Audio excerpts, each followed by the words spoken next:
Mr. Math here with another YouTube video. In today's video, we're going to be doing the spinner probability challenge, so I'll get right into the question here.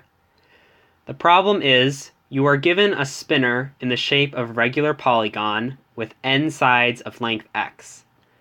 An arrow will be spun about the center of the spinner to a random angle, pointing to a point on the spinner. Assume that the length of the arrow is negligible. What is the expected distance from the center of the spinner to where the arrow points? Express your answer in terms of n and x.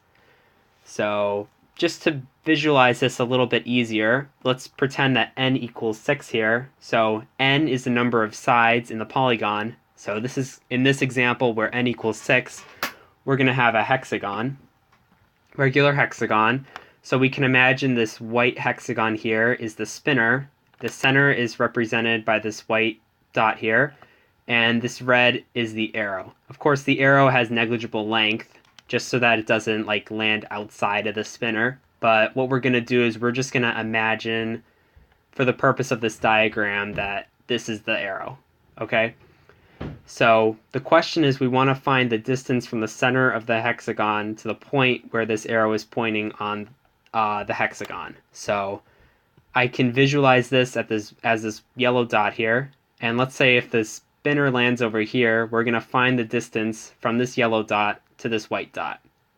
But of course, the spinner doesn't always land right here.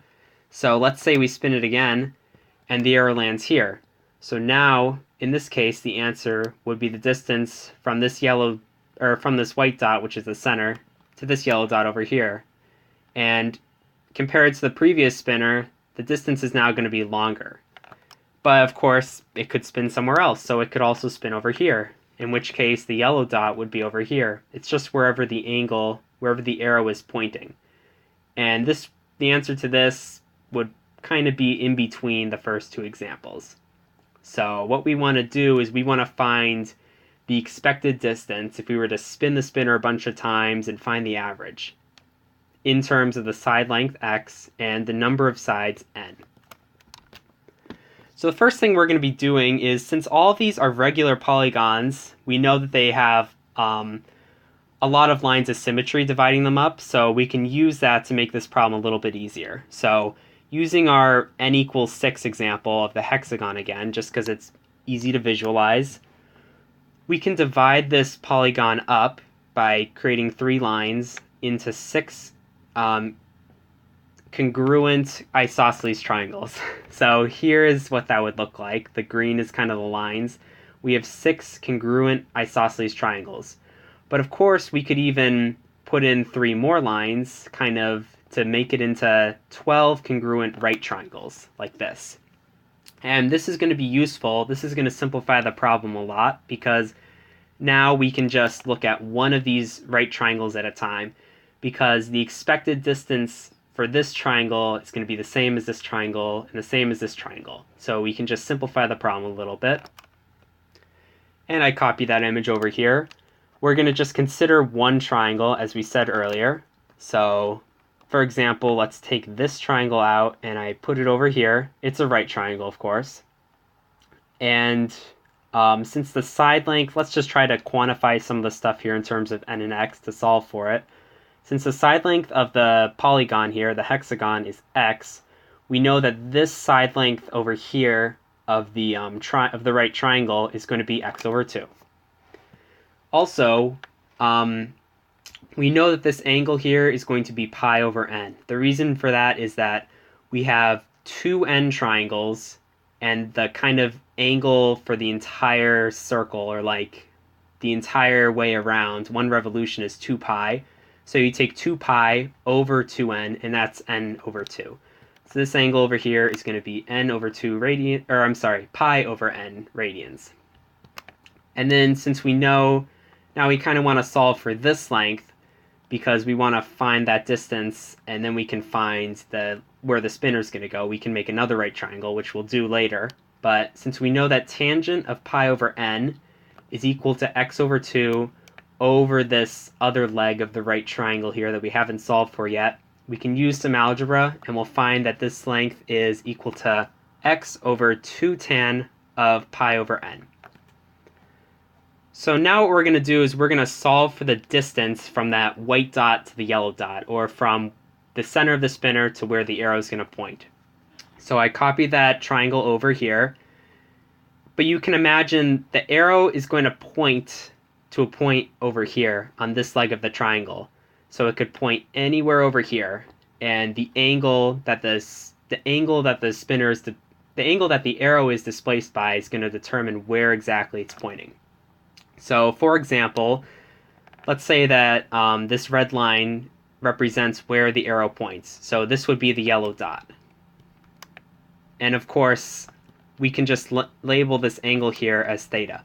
Theta, of course, is going to go, it can be anything from 0 to pi over n, but let's just say it's theta. So I'm going to copy this diagram over, and now what we want to do is we want to solve for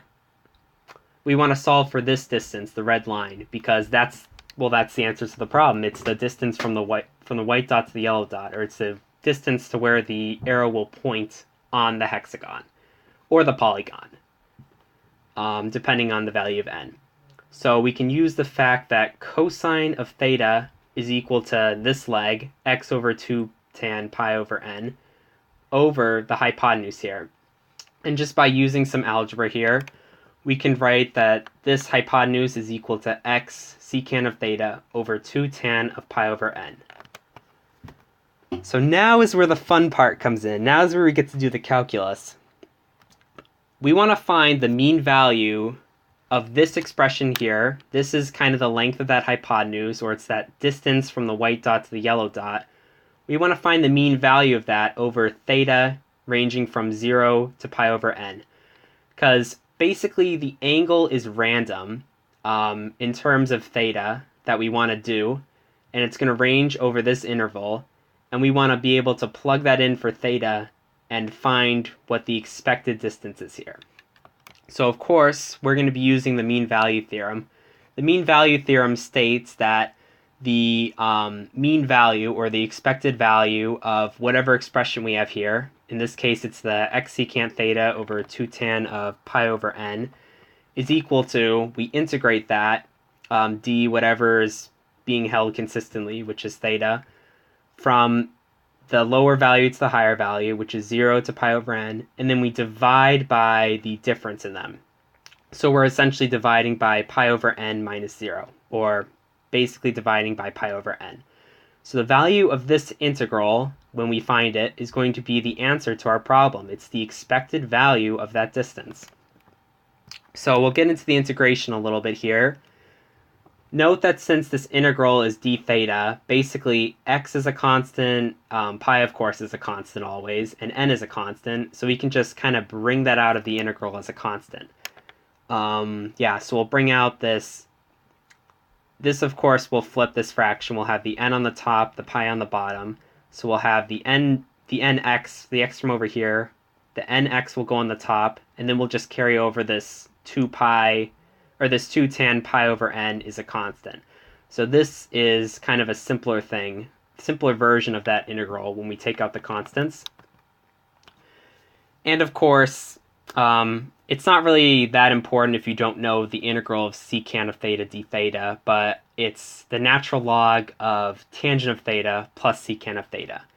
So this is just something that hopefully you have memorized. If you don't, just use like Wolfram Alpha or something, because it's not really that important. But anyways, we can use this fact to come up with our expression for this definite integral here. So we're just going to kind of leave the constant off to the side, and we're going to multiply that constant by the value of the indefinite integral at the higher bound minus the value of that indefinite integral at the lower bound. So this is the indefinite integral, and basically when we plug everything in, we're just going to get this.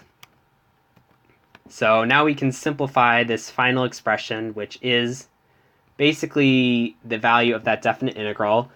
Of course, secant of secant of 0 is equal to 1, and tangent of 0 is equal to 0. So this is basically, this term right here is equal to the natural log of 1, which is 0. So we can basically just ignore that. And we're going to come up with our final answer here, which is n times x times the natural log of secant of pi over n plus tangent of pi over n over 2 times pi times tangent of pi over n. And I just kind of took out the absolute value here because, of course, secant of pi over n is, well, basically since n is going to be 3 or greater each time, this is going to be like less than 90 degrees, and over that interval, secant is always positive and tangent is always positive, so we can just ignore the absolute value because the argument of this natural log is going to always be positive. And so now I have a little bit of a, oh, well, first of all, let's just kind of solve the problem here. So let's pick out some values of n and find what the answer to the problem is. So if n is equal to 3, then it's an equilateral triangle, and you can imagine the spinner problem again. The answer is going to be 0.363 times whatever the side length is, x. And it kind of makes sense that this is the distance f of n is directly related to x in each case because, well, it's just another length, and so of course it should be in terms of x if you consider like the dimensional units of that. So these are just a couple of values in case you were interested. You can plug in your own values, of course. You can even plug in non-integer values as long as they're greater than 2. So that's kind of interesting. Interesting to think about what it means if n was non-integer. But anyways, I have one bonus question for you guys. Leave your answers in the comments, please. And the bonus question is to calculate this limit here. So it's basically the same thing as the function that we found earlier, except I left out the nx. So it's the limit as n approaches infinity of natural log of secant of pi over n plus tan over n over 2 pi times tangent of pi over n. So leave your answer in the comments. One hint that I have is try to think literally about the problem. So try to think of this in terms of the spinner and the polygons, and it'll be much easier than just trying to, like, you know, find this limit by using like actual pure math. Okay? So I hope you enjoyed this video. Be sure to do the bonus question. Leave in the comments anything you want to say, and yeah, bye.